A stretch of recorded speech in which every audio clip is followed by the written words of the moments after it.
హరే శ్రీనివాస. మీ నరసింహదాస్. ప్రతిరోజు పెళ్ళైన ఆడవారు తమ భర్తకు వందనం చేయాలి అని విన్నాము.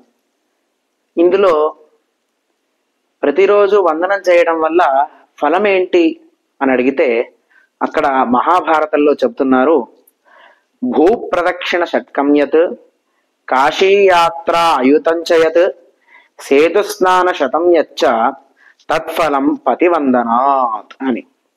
అంటే 6 సార్లు భూప్రదక్షిణ చేయడం వల్ల ఏ విధమైనటువంటి ఫలం అయితే లభిస్తుందో, అలాగే 10,000 సార్లు కాశీయాత్ర చేయడం వల్ల ఏ విధమైనటువంటి ఫలం అనేది లభిస్తుందో, అలాగే రామేశ్వరంలో 100 సార్లు స్నానం చేయడం వల్ల, అంటే సముద్ర స్నానం చేయడం వల్ల ఏ విధమైనటువంటి ఫలం అనేది లభిస్తుందో అటువంటి ఫలం అనేది పతివందనాత్, తమ భర్తను నమస్కారం చేయడం వల్ల లభిస్తుంది. కావున ప్రతినిత్యము పతివ్రతలైనటువంటి స్త్రీలందరూ కూడా ఇటువంటి భాగ్యాన్ని ఎవరు కూడా తాము మిస్ చేసుకోకండి అని చెప్తూ మీ నరసింహదాస్. హరే శ్రీనివాస.